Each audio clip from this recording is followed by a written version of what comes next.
Vamos a empezar. Esto va a ser pues histología del sistema respiratorio. Entonces, bueno, como generalidades vamos a ver que pues el sistema respiratorio es bastante, tiene bastantes funciones dentro de nuestro ser. Y bueno, vamos a ver que las funciones que tiene el sistema respiratorio principalmente es la conducción de aire, donde lleva el aire hasta los alvéolos, donde se realiza pues el intercambio. Recording in progress. Y, ay, perdón, ahí está.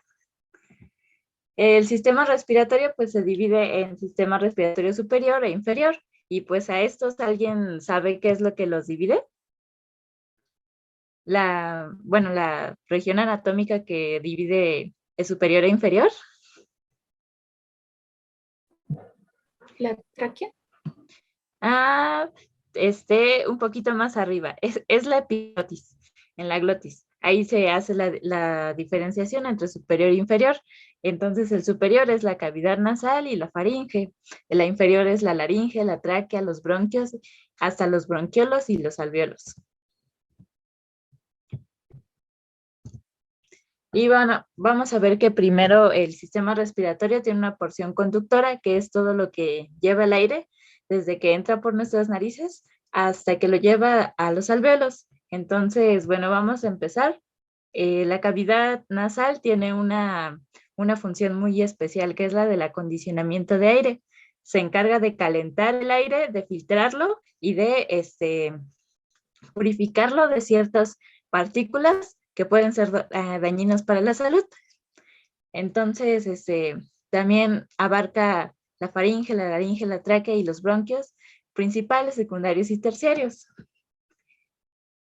La porción respiratoria, pues ya como tal, se abarca lo que son los bronquiolos respiratorios, los conductos alveolares, los sacos alveolares y como tal los alvéolos. La cavidad nasal se divide en lo que es el vestíbulo, que es la parte principal en donde se hace el intercambio de epitelios. Este tiene un epitelio estratificado plano y ya después tiene una región respiratoria y una región olfatoria, ¿no? Como vemos, aquí aparece la mucosa olfatoria. La región respiratoria son 2/3 de toda esta superficie y la región olfatoria abarca lo que es todo el tercio superior. La mucosa respiratoria tiene un epitelio pseudoestratificado ciliado con células caliciformes, o como tal ya veremos, se le llama simplemente epitelio respiratorio. Este está conformado por una membrana basal, una lámina propia que es rica en tejido conectivo, en células inmigrantes, glándulas seromucosas, que van a estar humedeciendo la cavidad, y el sistema vascular extenso. El epitelio cilíndrico ciliado estratificado tiene células basales, como aquí las alcanzamos a ver, células caliciformes, células ciliadas y células neuroendocrinas, aunque en menor proporción, así como también células en cepillo. ¿Alguien sabe cuáles son las funciones de estas células? La producción de moco. Ajá, exactamente. ¿Y para qué sirven las células ciliadas? ¿Sirven para transportar el moco en la vía respiratoria? Sí, exacto. Es como si fueran como unas pequeñas escobas que van barriendo todas las impurezas que hay dentro de la mucosa. Vamos a ver que este segmento respiratorio pues tiene células ciliadas, que van a ser células cilíndricas muy altas, con cilios para el movimiento de la secreción de las partículas que pues abarcan la superficie de la mucosa.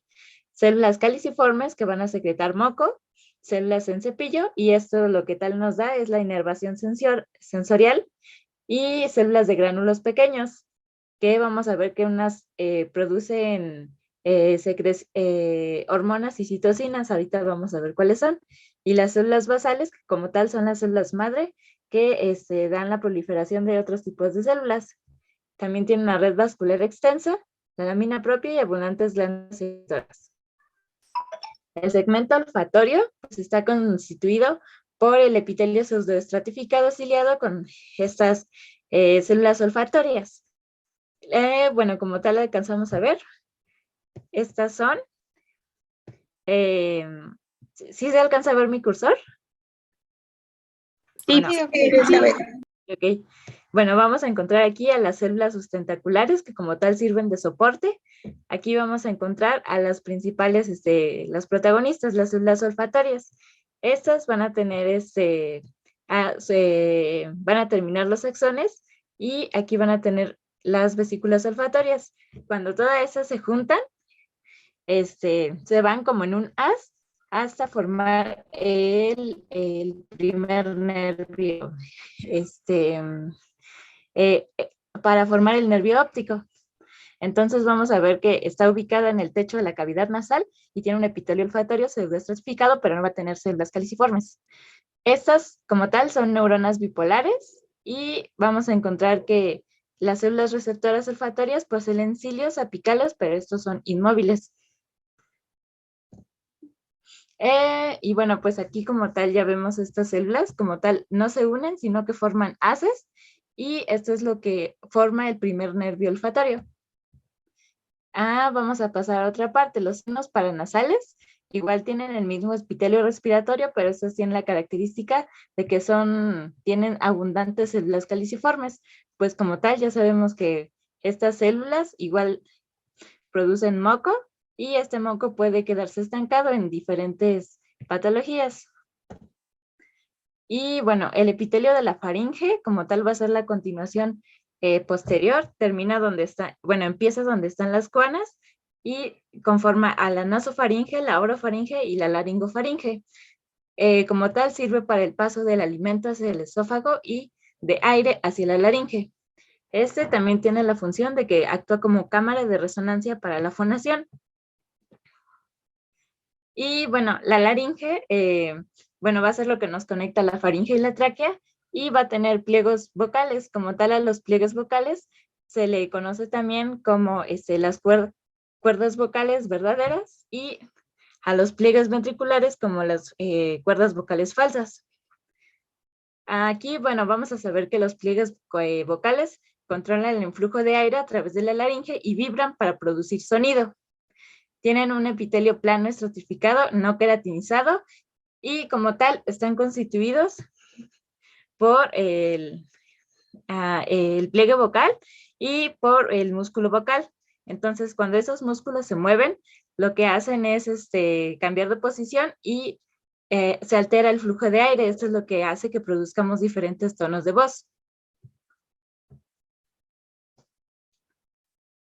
Y como tal también tiene un ligamento de sostén y un tejido osteomuscular, cosa que los pliegues ventriculares no tienen.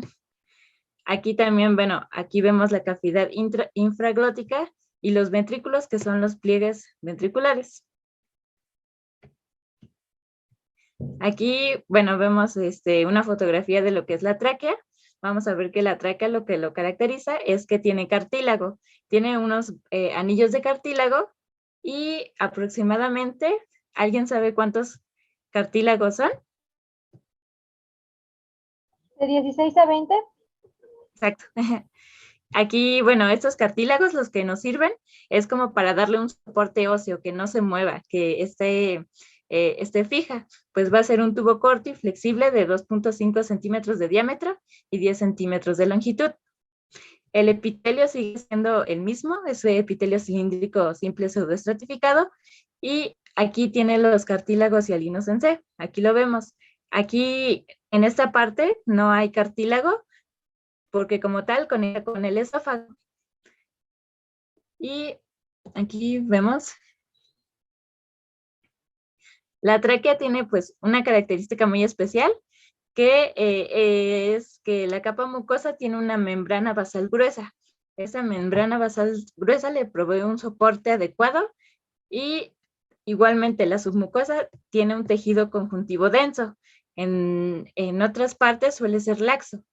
Y el cartílago, pues ya sabemos que son anillos cartilaginosos en forma de C. Bueno, ahora vamos a pasar a los bronquios. Entonces vamos a ver que los bronquios se dividen en bronquios principales, secundarios y terciarios. Los bronquios principales son el derecho y el izquierdo, que se introducen a los pulmones y pues se van a dividir para formar lo que son los bronquiolos.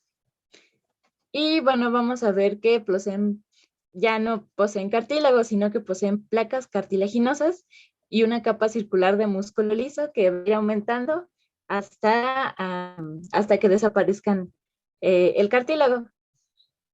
Como tal, aquí vemos lo que son los bronquios principales.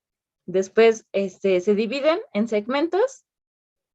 ¿Alguien sabe cuántos segmentos tiene el pulmón derecho y el izquierdo?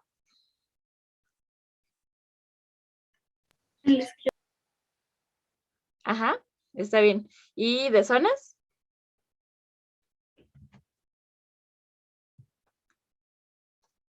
Eh, 10 y 8 o 9. Ajá, exacto. Entonces, en esos 10 y 8 se van a dividir los bronquios secundarios. Y bueno, aquí ya vemos que principalmente se van a dividir en lo que son los bronquios lobares y los bronquios segmentarios. Y bueno, como veíamos, dejan de tener cartílago y empiezan a tener placas de cartílago que, bueno, va disminuyendo poco a poco. Empiezan a tener una capa circular de músculo liso, que pues esta capa de músculo liso lo que puede hacer es contraerse en ciertas patologías. Tiene glándulas submucosas y aquí el epitelio ya es un epitelio pseudoestratificado ciliado.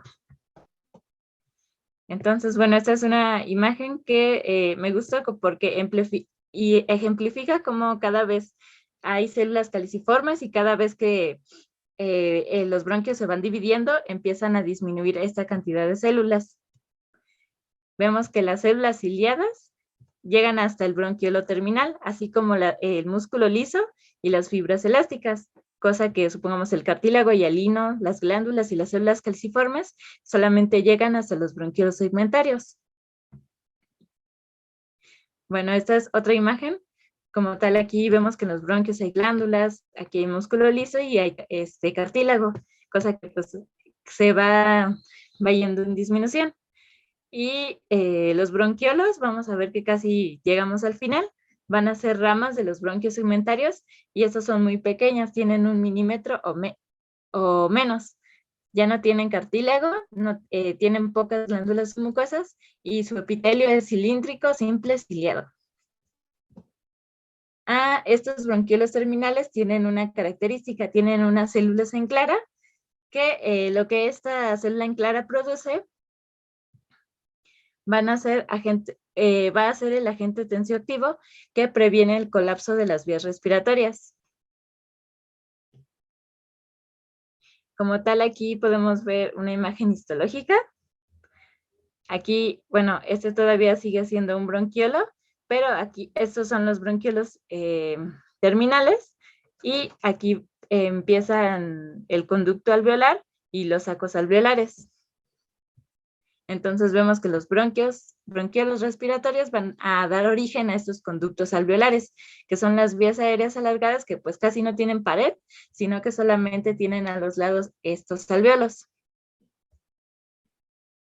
Y como tal, pues los alveolos están constituidos por células alveolares tipo 1 o neumocitos tipo 1 y neumocitos tipo 2, así como también de macrófagos alveolares.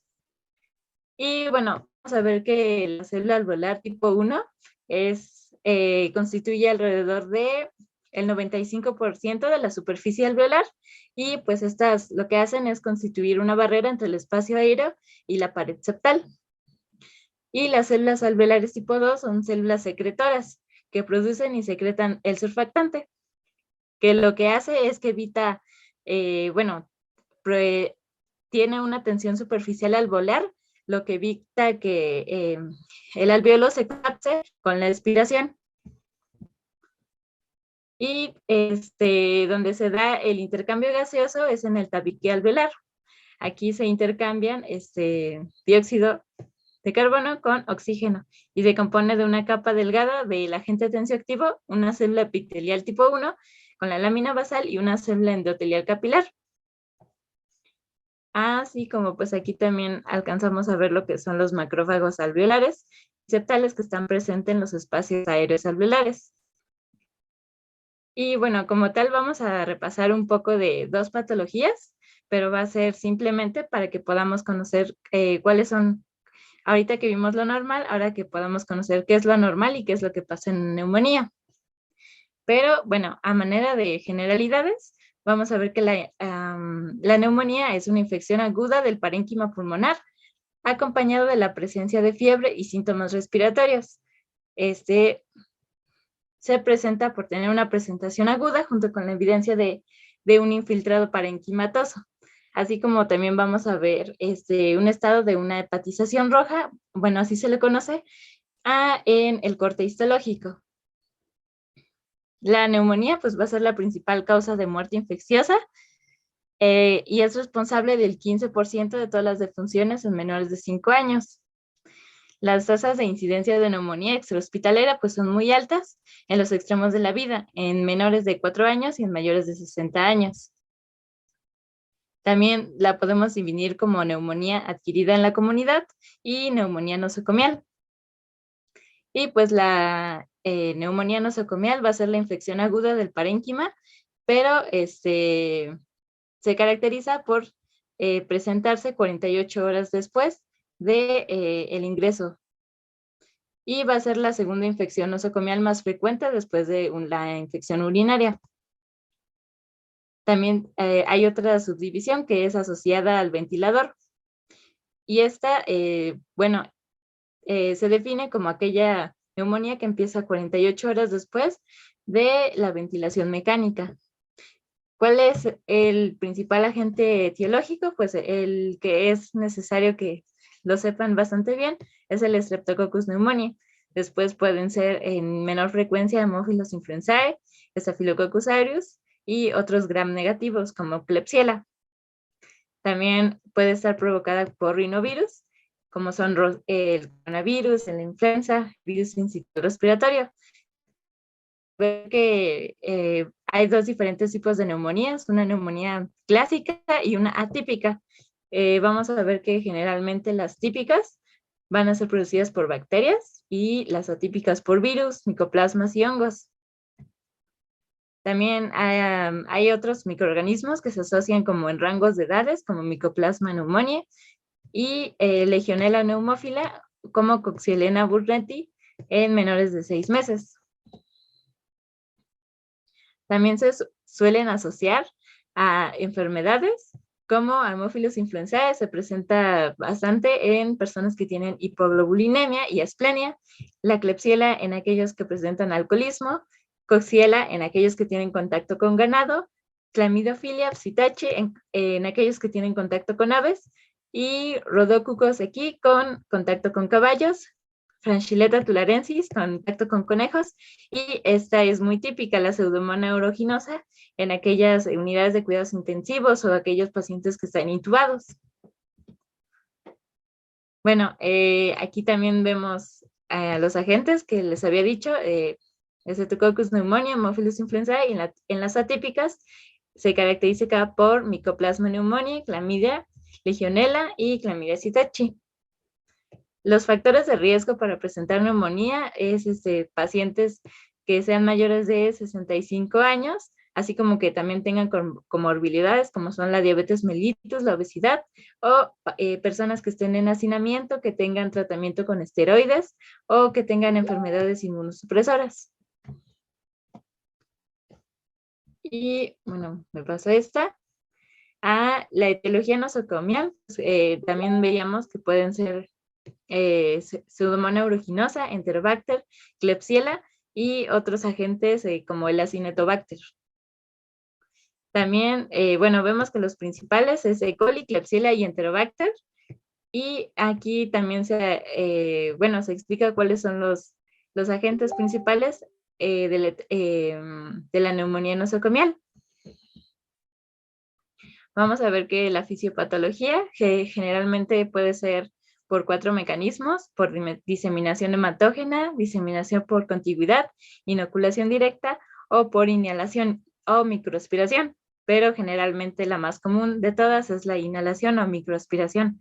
Aquí también se asocia con el neumococo a la inoculación directa cuando es en casos de intubación y la diseminación hematógena en casos de sepsis.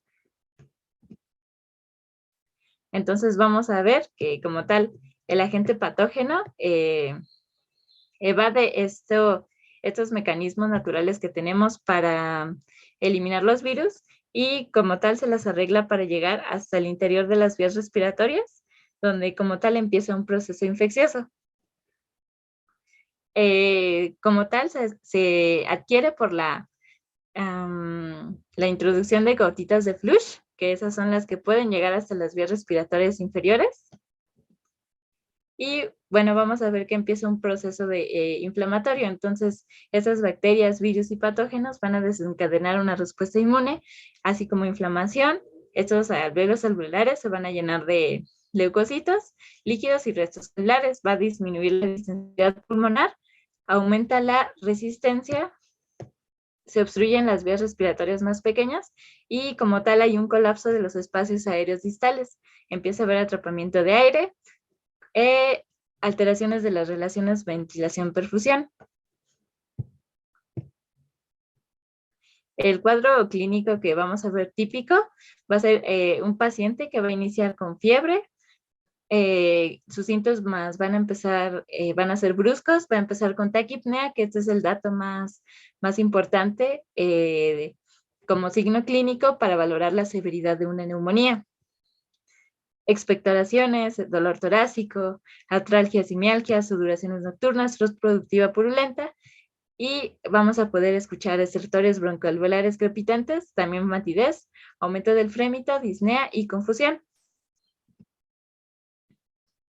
Aquí también los alcanzamos a percibir en niños menores de 5 años, no suelen presentarse o expresar tanto estos síntomas, sino que nosotros nos podemos guiar más por la exploración física, así como los datos clínicos de la fiebre, cuando podemos integrar un síndrome de condensación. Tal vez no nos puede decir el dolor torácico, pero podemos escuchar sus estertores y su sibilancia, así como lo podemos percibir con dificultad respiratoria. ¿Alguien puede decirnos cuáles son los datos de dificultad respiratoria? Que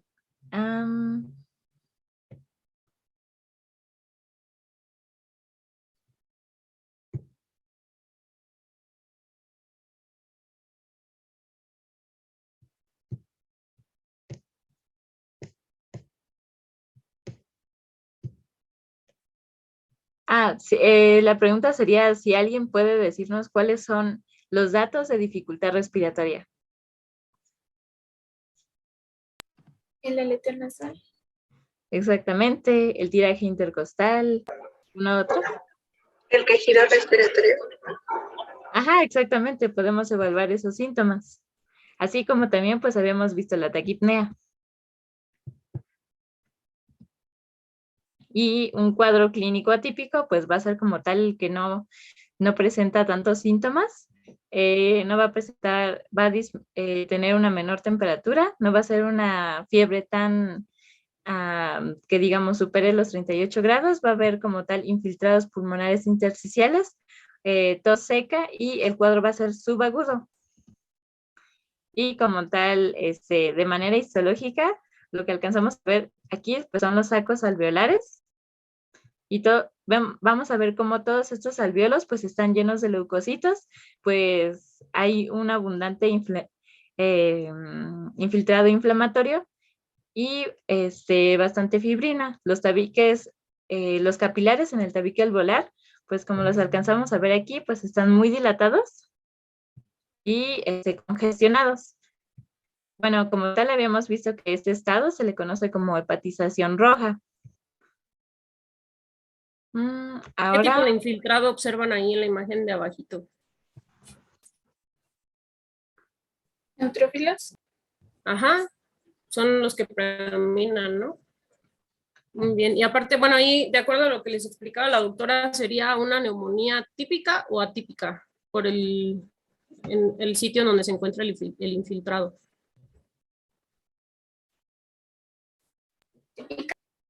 Típica, ¿no? Ahí de origen bacteriano, que justamente tiene un patrón de consolidación alveolar, o sea, el exudado está dentro de los alvéolos, como vemos ahí en la imagen, y en el caso de la atípica, normalmente es un patrón intersticial, o sea, todo el proceso inflamatorio se encuentra en el intersticio, en el parénquima pulmonar, no precisamente de ocupación alveolar, como vemos aquí en la imagen, ¿sale? Perdón, continúa, Carla. Sí. Y está bien si ahora pasamos a cáncer de pulmón. Bueno, puedo compartirles aquí una imagen justo de esto de lo que les decías ahorita de la hepatización roja y gris. Sí. Para antes de que compartas rapidísimo, ¿vale? Bueno, entonces aquí justo en esta imagen es la parte de anatomía patológica de pulmón, y aquí les comparto lo que hablaba ahorita el patrón de consolidación alveolar cuando estamos hablando de una neumonía típica, y en la atípica un patrón intersticial. Entonces aquí está el dibujito de cómo el infiltrado es dentro de los alveolos y acá está afuera, ¿no? En el espacio intersticial. Aquí nuevamente es la imagen que nos muestra. ¿Sí se ve ya mi imagen? Sí, sí se ve. Ok, un exudado alveolar seroso. Hay escasos eritrocitos, neutrófilos y macrófagos alveolares, que es nuestro infiltrado, y que decíamos que era justamente pues hacer un proceso inflamatorio agudo, pues predominan polimorfonucleares, ¿no? Ahí en esta región donde se ve lo rojito, pues son los capilares dilatados y repletos de sangre. Y acá está lo de la hepatización roja que decían, que es la primera fase de congestión de 24 a 48 horas y que tiene que ver justamente con esta dilatación. Ok, acá nuevamente el infiltrado, cómo ocupa en su totalidad pues el espacio dentro de los alveolos pulmonares. Y aquí un corte de un lóbulo, bueno, del pulmón, en donde observamos precisamente esta congestión por el mismo proceso infeccioso y el proceso inflamatorio, ¿no? Y es a lo que se le conoce como hepatización roja. Ajá. Entonces están ocupados ahí los alveolos por exudado rico en fibrina, escasos eritrocitos, abundantes macrófagos alveolares y leucocitos, que ya dijimos que los leucocitos que predominan pues son los neutrófilos, ¿vale? Aquí ya otra imagen en donde observamos nuevamente este patrón de consolidación alveolar, abundante ahí el depósito también de fibrina.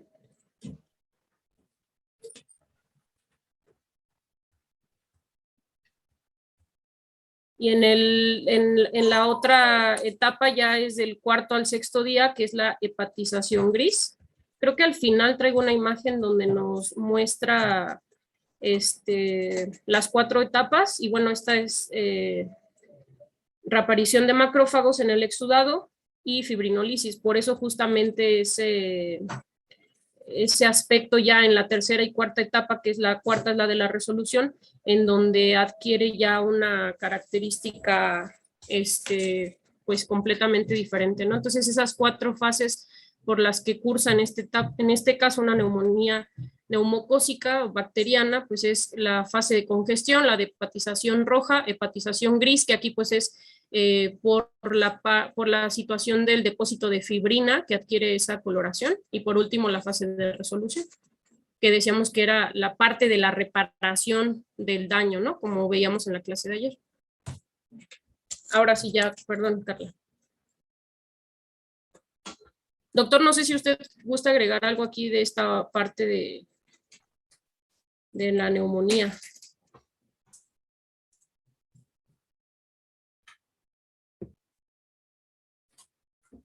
O continuamos con el siguiente tema, ¿vale?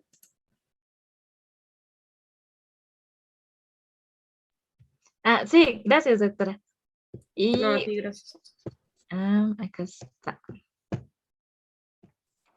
Ahora veríamos una patología igualmente importante, como tal, el cáncer de pulmón. Se fue. Aquí está. Pues va a ser una patología bastante importante. Proliferación celular descontrolada de células que se originan del árbol celular. Ay, no sé si soy yo, pero se dejó de escuchar.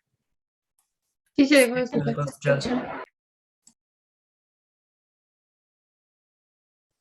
Sí, doctora, gracias. Bueno, entonces como tal vamos a ver que el cáncer de pulmón se refiere a la proliferación celular descontrolada de las células que se originan del árbol tracobronquial o del parénquima pulmonar. Estos pues generalmente suelen ser tumores agresivos o no agresivos, pueden ser invasivos locales y suelen provocar una amplia variedad de síndromes paraneoplásicos y como tal pueden dividirse en centrales o intersticiales. Vamos a ver que los factores de riesgo principal va a ser el tabaquismo. Bueno, como tal, el tabaco contiene más de 100 sustancias carcinógenas, de las cuales principalmente se refieren. Una persona que fuma más de 10 cajetillas por año, pues tiene 5 veces más riesgo de padecer cáncer de pulmón. Pues se sabe que antes de que se inventara el cigarro casi no existían el cáncer de pulmón, pero como tal se empezó a diagnosticar un poco más a partir de que pues se empezó a comercializar más el tabaco.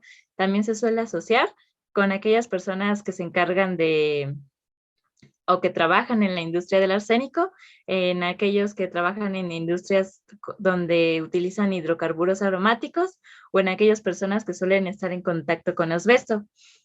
También en aquellas personas que tienen antecedentes familiares. Y vamos a ver que la epidemiología, el cáncer de pulmón va a ser la segunda causa de cáncer en mujeres. Primero va el de mama y después el de pulmón. Y en hombres va a ser principalmente el cáncer de próstata y después el de pulmón. También la extensión del tumor en el momento del diagnóstico, pues generalmente se detecta cuando ya es avanzado. El 40% va a presentar metástasis a distancia y afortunadamente el 20% se encuentra en estadios tempranos. Es por eso, pues, identificar qué pacientes tienen un hábito tabáquico, pues, muy alto para hacer exámenes de diagnóstico. Y, pues, generalmente su pronóstico es muy malo. La sobrevida a 5 años, pues, es menos del 18%. El intervalo desde el consumo de cigarrillos hasta la detección del carcinoma es en promedio de hasta 40 años. Entonces, vamos a ver que es un cáncer que se detecta, que evoluciona en un periodo de tiempo muy largo y pues no importa que nosotros no fumemos. Incluso las personas que tienen un tabaquismo pasivo también tienen la misma susceptibilidad de padecer cáncer que alguien que fuma activamente. Se presenta con mayor incidencia en Baja California Sur, Sinaloa, Sonora, Nuevo León, Baja California, Tamaulipas, Nayarit y Chihuahua. Pues como vemos suelen ser estados de la parte norte de México y sabemos que el 17 de noviembre es el Día Internacional de la Lucha contra el Cáncer de Pulmón. El índice de fatalidad es 0.96. Entonces, esto quiere decir que el 96% de los pacientes mueren a causa de este padecimiento. Lo que nos lleva, lo que nos orienta a saber de qué tanto nos influye como causa del cáncer de pulmón, va a ser el inicio, la duración y la intensidad del consumo. Y el tabaquismo se atribuyó directamente, el cáncer de pulmón se atribuyó directamente al tabaquismo en el 80% de hombres y en el 50% de casos que fueron en mujeres. Bueno, vamos a ver la clasificación. La clasificación se divide en carcinoma de células grandes, el adenocarcinoma, que es el más común de todos, el carcinoma escamoso y el carcinoma de células pequeñas. También hay otra clasificación que lo divide como cáncer pulmonar no microcítico, que abarca estos, el adenocarcinoma, el carcinoma epidermoide y el macrocítico. Y también lo divide como cáncer pulmonar microcítico. Como tal, hacen esta diferencia por el pronóstico que tiene este cáncer pulmonar microcítico es sumamente agresivo y de mal pronóstico. Vamos a empezar con el adenocarcinoma. Esta va a ser una neoplasia epitelial maligna y vamos a ver que esta se caracteriza por estar diferenciada en glándulas o producción de mucina. Es más frecuente en personas que no hayan sido fumadoras, en mujeres y en aquellos que tienen enfermedades pulmonares previas, que tienen como esta cicatrización o estos parches de fibrosis. Como características, pues es el más común. Es alrededor del 50% y es de localización periférica. El tipo escamoso epidermoide, vamos a ver que va a ser igual, es una neoplasia epitelial maligna, pero va a surgir del epitelio bronquial y muestras estas células queratínicas, y así lo vamos a poder ver macroscópicamente. Afecta a los bronquios lobulares y los bronquios segmentarios. Es del 20 al 29% del total del cáncer pulmonar, tiene su localización central y se presenta en personas que son fumadores, tiene un crecimiento lento y progresivo. Bueno, se me olvidaba. ¿A qué me refiero cuando digo que es de localización central? Se refiere cuando es central de que está en el bronquio. Si se dice que es periférica, es porque está en otra parte del parénquima pulmonar y pues suele ser un poquito más tardado el diagnóstico. Otro tipo va a ser el carcinoma de células grandes. Este suele ser del 13 al 15%, es un carcinoma indiferenciado y va a ser de localización periférica.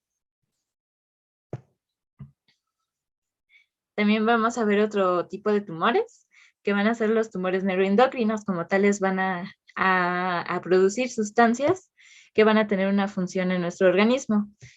También estos tumores, los tumores los podemos diferenciar por si son típicos o atípicos. Vamos a decir que son típicos cuando suelen tener de 2 mitosis a 10, de 2 mitosis en 10 campos celulares. Son atípicos cuando tienen de 2 a 10 mitosis en 10 campos, y cuando tienen más de 10 mitosis en 10 campos, los podemos dividir como carcinoma neuroendocrino de células grandes y carcinoma de células pequeñas. Bueno, este carcinoma de células pequeñas o microcítico es la variedad que tiene más alto grado de malignidad y como tal es la que se asocia al consumo de tabaco. Va a haber una necrosis amplia con un recuento de células en mitosis elevado. Entonces va a hacer una neoplasia neuroendocrina que va a expresar péptidos y aminas. Como ya habíamos visto, pues el cuadro clínico va a ser pues asintomático durante un periodo de tiempo bastante grande, de 20 a 40 años, y cuando ya va a producir síntomas es cuando ya suele estar en un grado avanzado o moderado. Las manifestaciones clínicas que suele producir, cuando es un tumor central, está en los bronquios. Y bueno, aquí lo podemos ver por medio de una broncoscopía, y pues estos síntomas van a ser la tos, hemoptisis, sibilancias, estridores, puede incluso producir atelectasia obstructiva, disnea, neumonitis y anorexia y pérdida de peso. Y como tal, cuando es un tumor periférico, como no está en los bronquios, no produce esas características, sino que puede dar un dolor pleurítico cuando invade la pleura o la pared torácica. También puede producir un derrame pleural maligno, una disnea por restricción ventilatoria cuando ya suele ser bastante grande, y también puede producir abscesos pulmonares porque este tumor se cavita. También cuando ya es bastante grande y se extiende, empieza a comprimir, entonces puede provocar disfagia por compresión o infiltración del esófago, disfonía por parálisis del nervio recurrente, un síndrome de Horner por afectación del sistema simpático o un síndrome de Pancoast. Esto lo que quiere decir es que comprime la octava raíz cervical y la primera torácica, y también puede provocar otros síndromes como un síndrome de la vena cava superior, y también puede dar disnea obstructiva.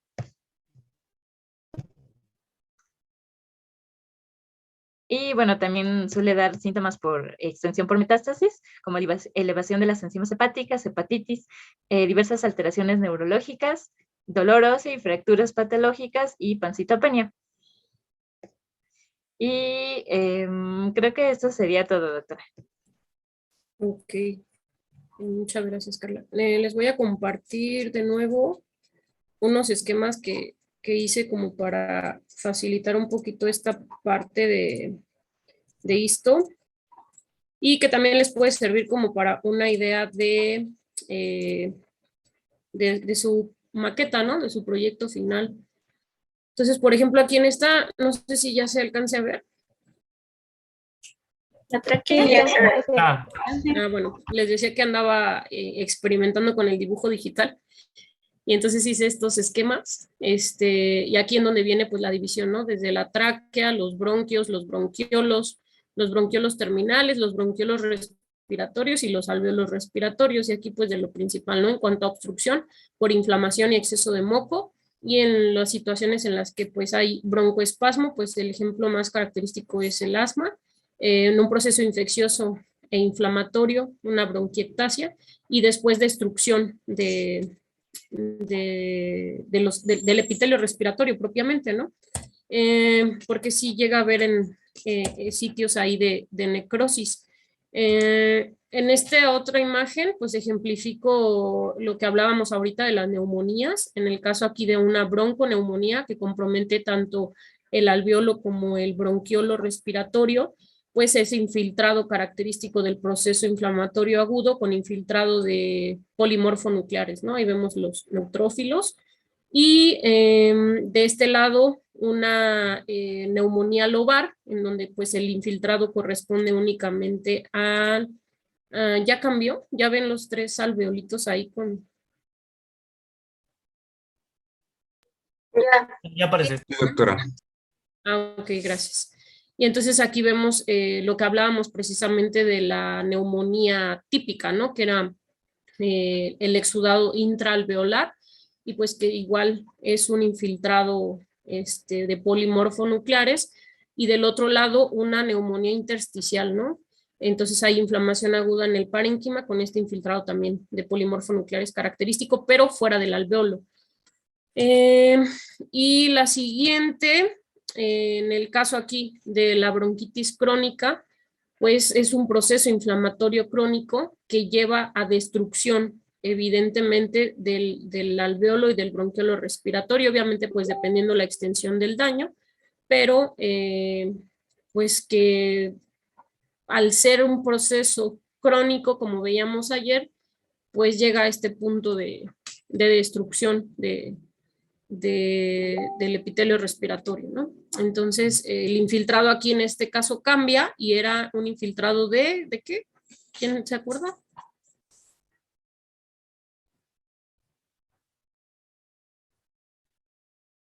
¿Qué tipo de infiltrado en inflamación crónica? Y ahí están los dibujitos. ¿Linfocitos? Macrófagos y linfocitos. Sí, muy bien. Macrófagos y linfocitos, que recordemos que es el infiltrado de mononucleares, ¿vale? Y a ver si ya cambia. Ahora es dibujos de los epitelios, en donde en la parte superior tenemos de tráquea y bronquio un epitelio cilíndrico pseudoestratificado, ciliado con células caliciformes, ejemplificado ahí el músculo liso y también el cartílago hialino, y que como veíamos ya los bronquiolos carecen de este anillo de cartílago, y es epitelio cilíndrico simple ciliado con células caliciformes, y en la parte del bronquiolo respiratorio, epitelio cúbico simple ciliado con células caliciformes, ¿no?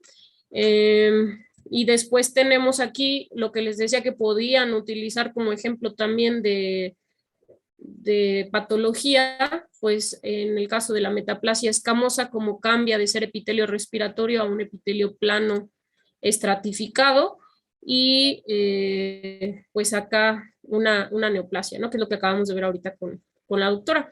Entonces, creo que eso también les podría orientar un poquito hacia esta parte de la integración de la patología.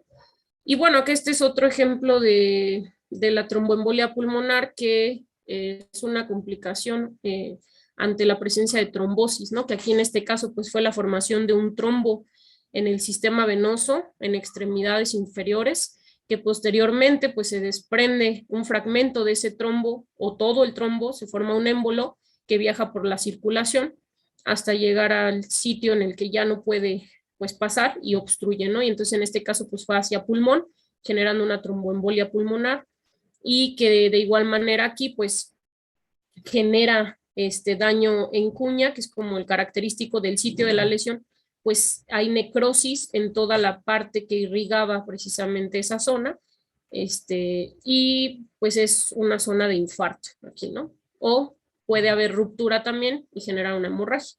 Entonces, bueno, estos diagramitas se los puedo también compartir para que los tengan y tengan una idea de lo que, o integración de lo que estábamos hablando, ¿no? ¿Alguna duda o algo que quieran alguien comentar de esto?